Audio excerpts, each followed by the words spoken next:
Alright everyone, if you have clicked this video, that means that you haven't been to Korea before. We have been to Korea the last month and it was such an amazing experience, and we are here to teach you guys everything that we have learned in Korea. So let's start. So the number one thing that we highly recommend you to go is during autumn or spring season. Summer, try to avoid going there because it's very hot. Not that hot as Japan, but still sweaty season, and we don't want to sweat here. It's a very beautiful season as well. In spring, we will have the cherry blossoms as well. Everyone thinks that Japan only has the cherry seasons, but as well, Korea also has it. You can see the autumn foliage. Just don't forget to check online when is the peak season of foliage. Just to let you know, guys, if you decide to go in autumn, be prepared for some rainy days. So take an umbrella, check the weather app beforehand. The weather app in Apple is kinda accurate, so maybe use them for shopping days. You don't need to be discouraged because of the weather conditions, because public transport is very, very good in South Korea. You can use undergrounds, trains, also buses are highly frequented. Everything is very, very well connected. The only thing that you really have to consider, what are you doing?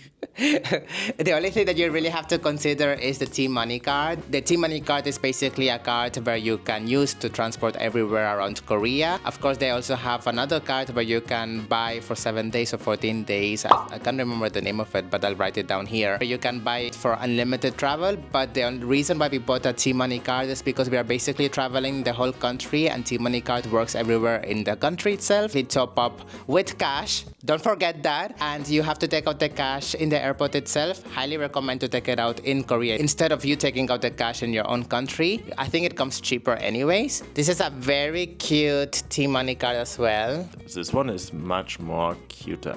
Why is it not focusing? How do YouTubers do it?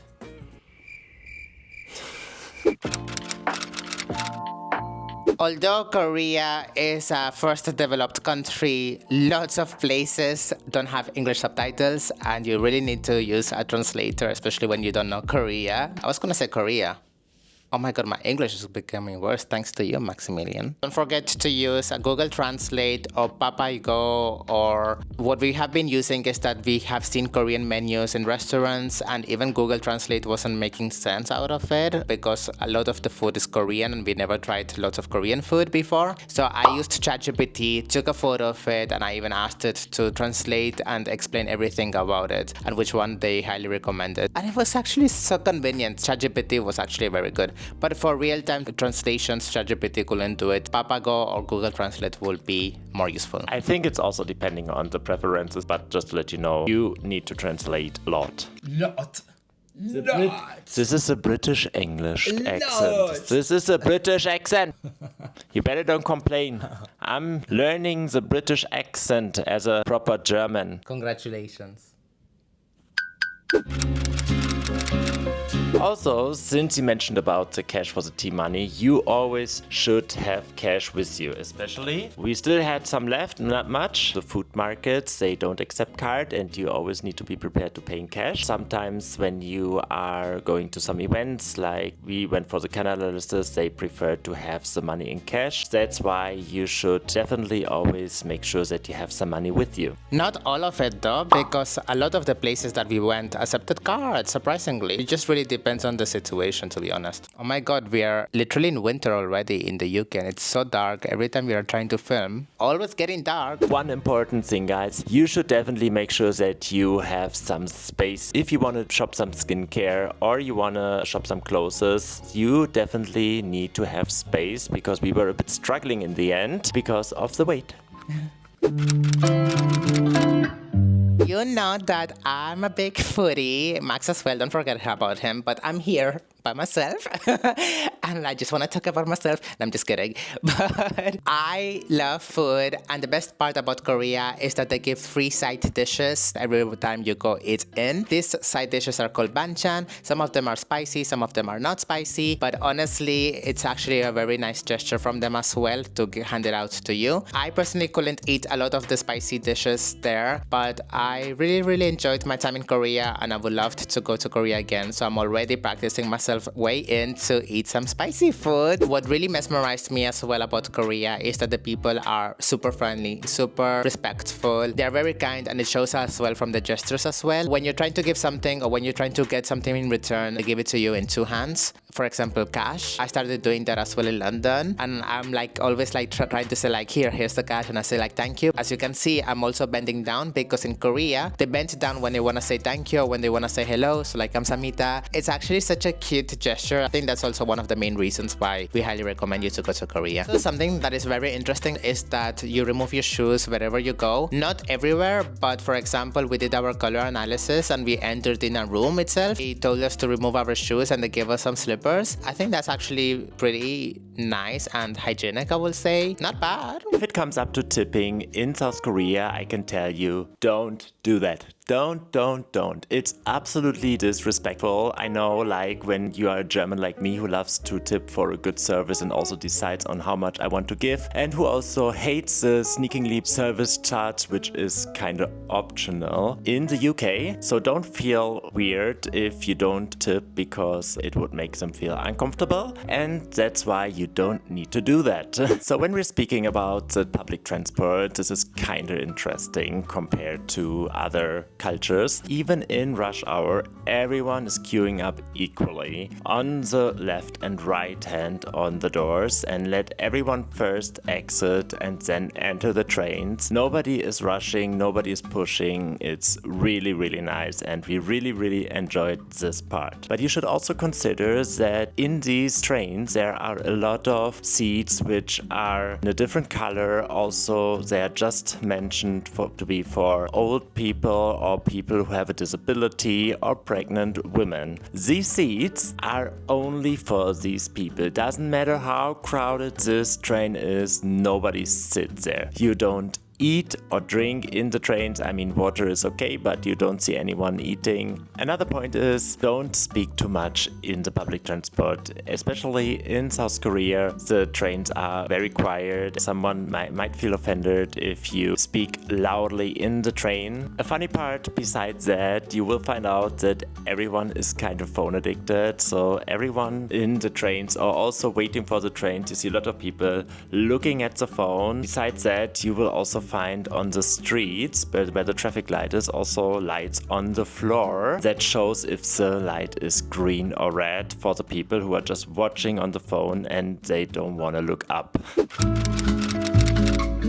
Our first time in Korea trip, we did a 2 weeks itinerary. I will say around 17 days, 16, 17 days. And basically what we have been doing is that we landed in Seoul. Highly recommend going there for 6 days. We were like splitting it up for 5 days, but I will say maybe 6 to 7 days. And then from there, we went all the way to Gyeongju, which is like a typical Hanok village. Everything is with the cultural heritage of Korea, and as well it has a lot of history as well. The food was amazing. I think Gyeongju had the best food comparing to the whole trip itself. So if you really want traditional Korean food, go to Gyeongju directly. It's only 2 hours by train, I think 1 hour and a half, 2 hours by train. It's a bullet train anyways, and the country is really small, so you can basically go from, even for a day trip. Gyeongju I will recommend 1 or 2 days itself, and then from there we went to Busan. We went for 3 days, but to be honest, I will recommend maybe 2 days itself. I think you can see already the main option, like the little sky capsules and the beach and everything. And from there we flew to Jeju Island.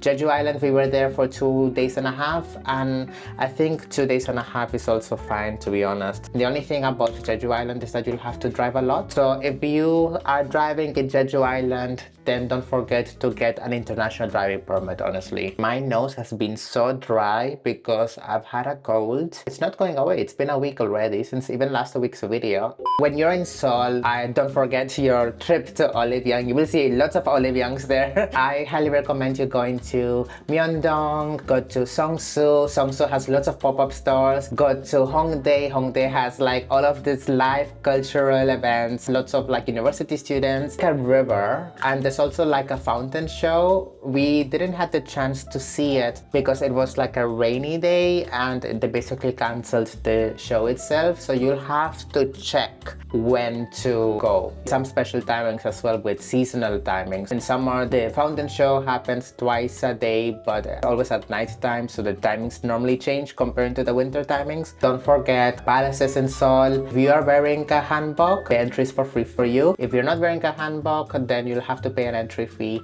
If you are in Korea and if you're gonna visit a palace where everyone is dressed in a hanbok, then why not give it a try? And it's not that expensive anyways. I mean, Korea is not an expensive country. As well, we did a day trip. We went to the DMZ, so the North Korean borders. It was actually very easy to go. Everything was very convenient. We used Klook to reserve the tickets, and then we basically met in a subway station stop and the bus took us to North Korea. Of course, not exactly North Korea, you know, but just to basically see and understand the history and everything. Like, we are so obsessed about North Korea, right? It's such a weird country. I recommend you to go to Nami Island, especially when you're going in autumn or spring. That's the best time to see all of the colorful leaves. If you're traveling all around these places, I highly recommend you to use Naver Maps. It has the best UX UI from my experience. I was basically guiding Max to go to all of these places because I watch a lot of TikToks and I'm like, okay, I want to go to these food places and all, and Google Maps doesn't allow you to do directions in Korea itself. Like, maybe you can see it in your own country, but then once you're landing in Korea, like, nothing is working. So you're like, oh, are you kidding me? Like, why did I save all these places in Google Maps? Use Naver Maps, create an account, and then you can favorite all of the places, and then you can see all of your nearby saved locations once you're already in Naver Maps. If you're going to Busan and Jeju Island, don't forget to check our YouTube videos up here or up here. I don't know exactly where. We have added all of the names where we ate. If you're going to Busan, don't forget to eat lots of Korean fried chicken, and as well, I don't know, Gyeongju had the best food. So I don't know what I can recommend on Busan. Why don't you just like comment down below here if you have been to Busan or Korea, and what are the food places that you have eaten or your favorite Korean food?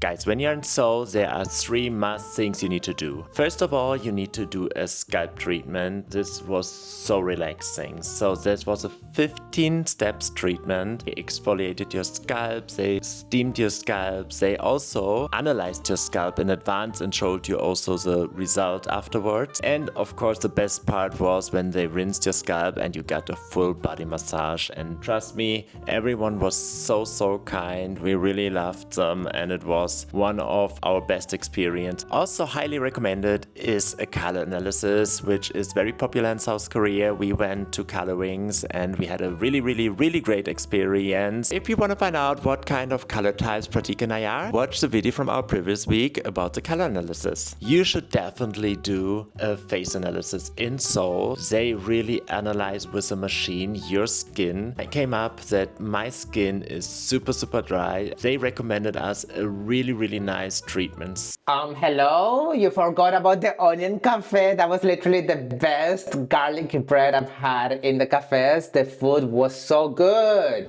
True. Thank you so much for reminding. I completely forgot about the coffee shops, and Korea is so popular for that because you see on every corner a coffee shop. And it's not like just Starbucks, coffee beans or whatever. One of our favorite ones was Onion Coffee. They had such a great garlic bread. It was so delicious. Also, you should know that the most coffee shops are opening quite late. It's like around 11 a.m. earliest, I believe, and also more around 12 p.m. because these coffee shops are opening until 11 p.m. in the evening, and you should definitely visit the food markets in Seoul. We went mostly to Myeongdong and Hongdae, and we ate nearly everything what we could get there. Corn dogs, tteokbokki, fish sticks, truffle pizza, and they were all so kind. They explained what it is, and it was everything super delicious, and it was so affordable.